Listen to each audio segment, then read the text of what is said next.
main connection with the machine is the throttle. And too much throttle and the wheel spins, and not enough throttle and the bike stalls. It's a very friendly sport, and everybody knows everybody else. I think the fact that it's not expensive, and I think motorcycles anywhere, whether it be at the Scott trial here or the TT, I think they always have an attraction to people, maybe even more than cars. I think probably because it's nearer to the man in the street's pocket more than anything else. Enthusiasm counts for a lot, and it's the one sport I would say left where if a man has got this ability at a young age, he can go out and buy one of these machines that anybody else can buy, and if he has this ability, he will ride as well as your best professional.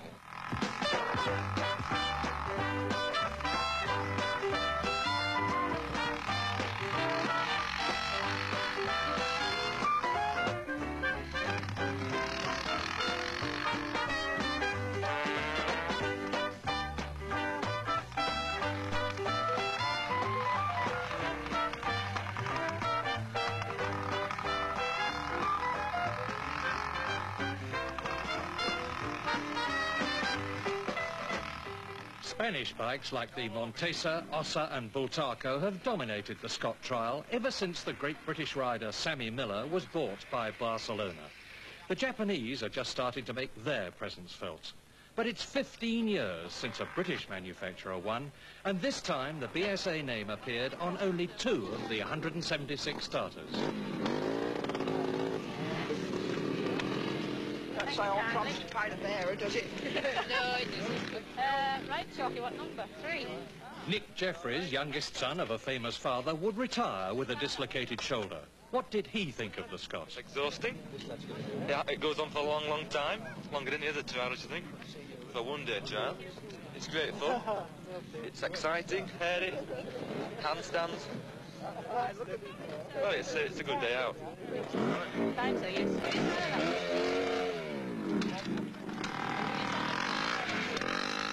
Half an hour after the start, Orgate Falls. 50 yards of slippery boulders spanning a fast-flowing stream. A special section observed by marshals, where putting a foot down or just dabbing the ground loses marks riders can't afford this early in the 65-mile trial. Peter Remington, John Bailey, John Horsfall and Stanley Willis cross without too much trouble. But an early casualty was Stan Simpson, number 24, doing the Scott for the first time. He stalled in a cloud of steam.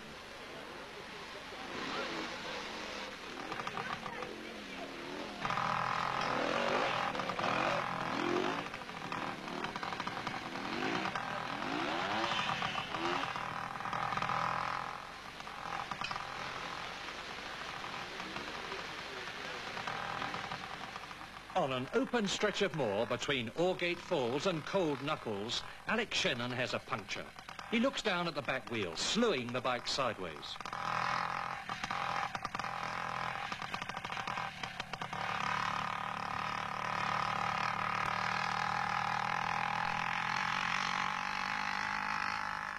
Weeks of rain had turned the far straights on top of the moor into little more than a bog.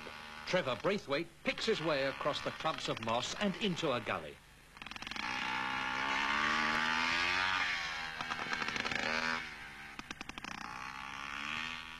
Mick Andrews, Yamaha's big hope, had a bad day.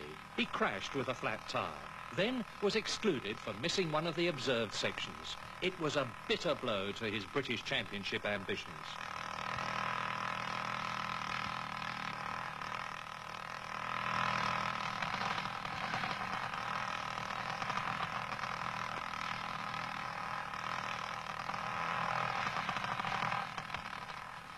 Out of 53 newcomers to the Scott, John Metcalf was judged the best. He was also the highest-placed competitor on a Japanese bike, riding his Suzuki into 11th place in a marathon event crowded with experienced veterans.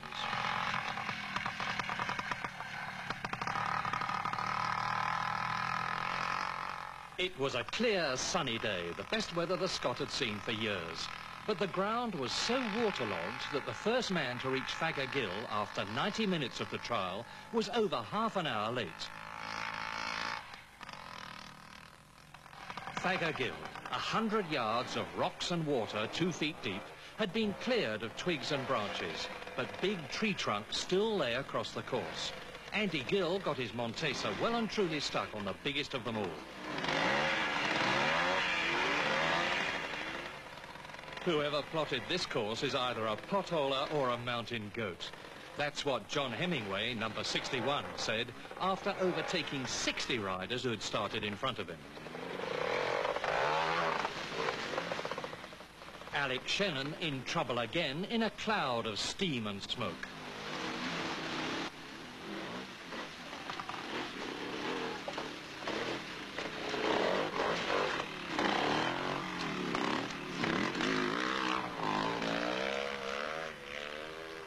Clive Smith has a fall, but he's struggling with a broken wrist. Fagger Gill may look a peaceful stretch of woodland, yet it turns out to be a watery grave for beginners and the experts.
Ray Smith flies through a farmer's gate with a sign to beware of the bull, but worse hazards are ahead.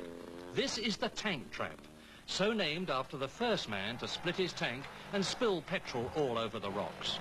Jack Galloway gets up okay, but after him, John Hemingway has to walk it, and Clive Smith, still with that wrist injury, goes down once again.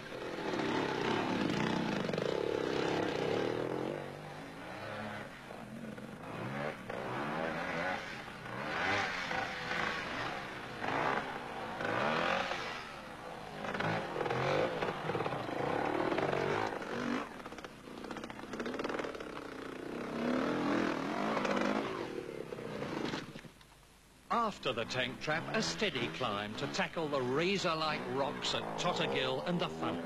Then a major obstacle, Grand Canyon, which lives up to its infamous reputation. Winner in 1959 on a BSA, Jeff Smith, back from Canada, showed how the canyon should be done, though he hasn't done the Scott for 5 years. This year, the tricky section through the black boulders gave less trouble than the climb up, where the muddy path was as slippery as glass.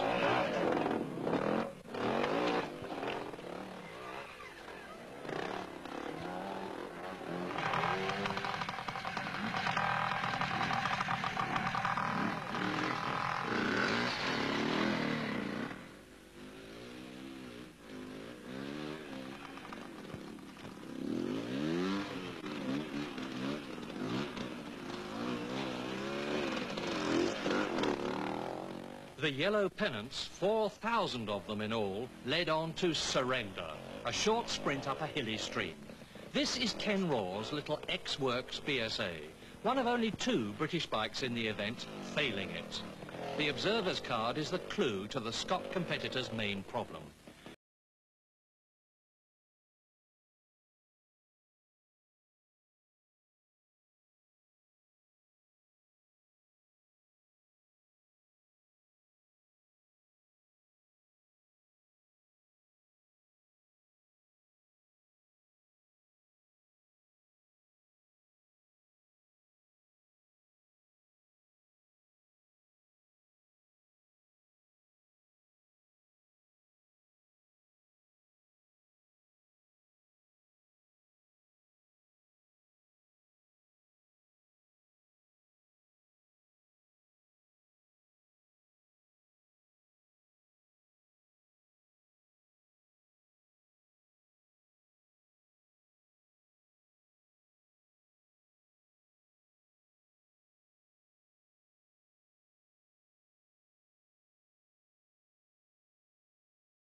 Picking a path at Storthwaite, Bill Wilkinson, a very old hand at the Scot.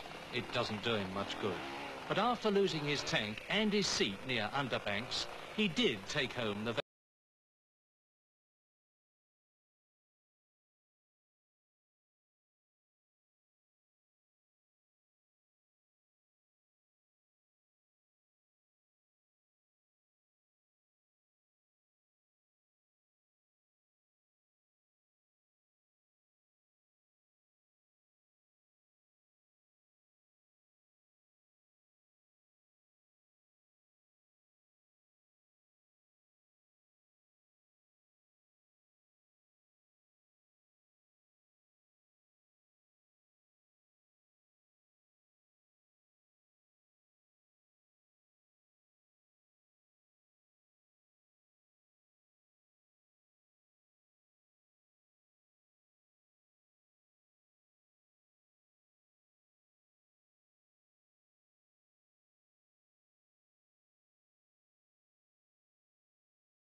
The way home was uphill and down dale, through farmland and then to Roan House.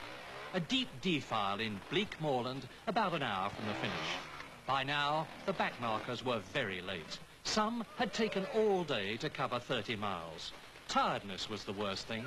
When they fell, many didn't want to get up, but they were cheerful enough.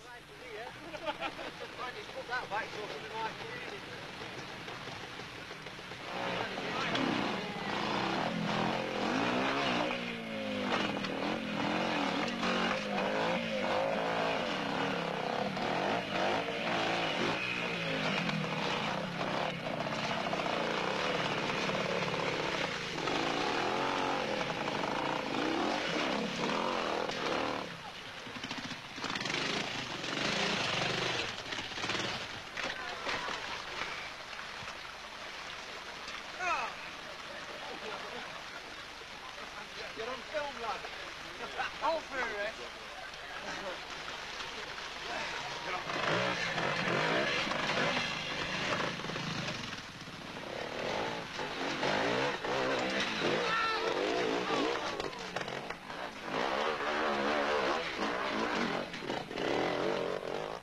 So what began as a works outing for the employees of a Shipley motorbike firm founded by Alfred Scott survives today as this supreme test of skill on two wheels. North Countrymen dominate this event, and local knowledge of the rocky going isn't the only reason. It's a matey occasion. Broad accents from both sides of the Pennines are as much a part of the Scott trial as the smell of baked mud on a cylinder barrel. Finally, there's the stunning landscape of Swaledale itself.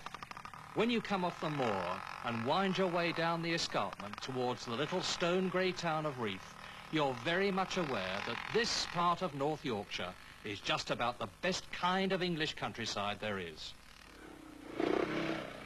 The finish, where the winner, the runner-up and Mike Wood summed up the Scots' fascination. First, we asked the second man, Alan Labkin, if this year's Scot had been the worst. No, it's been raining for the last few months. Where did you find it wettest? It's wet all the way around, on top. Do you think your times are better this year or worse? Couldn't tell you. I haven't got a clock on, look. What is it about the Scott trial that you like and enjoy? Command style. Oh, that's Sunday outing. I don't know, it's rather like banging your head on a brick wall. It's nice when you stop, but it's a sense of achievement, isn't it? Some people climb mountains and other people ride motorbikes. The one thing about this particular event, the Scott, is you had 200 young riders, if you want, who are unleashed at 1 minute intervals on reliable machines and can really let themselves go with no restrictions. The police aren't there to hinder them or anything else, and they can enjoy themselves. 105, 109 total. The Alfred A. Scott Memorial Trophy was awarded that night at the King's Head Hotel in Richmond to 28-year-old Rob Edwards. He had a nasty gash in his leg and a score of over 100 marks, which proved how tough the trial had been. It was the first time this Middlesbrough clubman from Thornaby-on-Tees had won the Scott, and the second time this 60-year classic had been won on a Montesa. Rob also took the prize for the best performance by a Yorkshireman. No wonder it was a popular victory.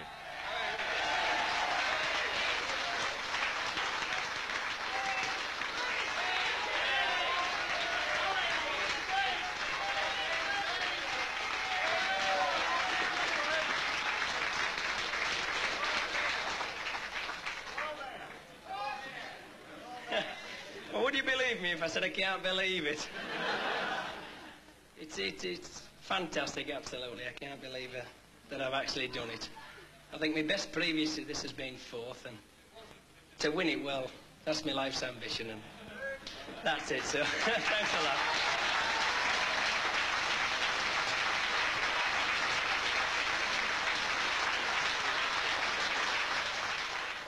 As soon as anybody mentions that they're a motorcyclist, everybody immediately thinks they've got a leather jacket with studs in and a 750 motorcycle. But, I think trialing is set apart from that. It's It's man against the elements. It's a chance to get out in the open air, in the fresh air every week. And if I don't ride on a Sunday, I'm thoroughly miserable, you know.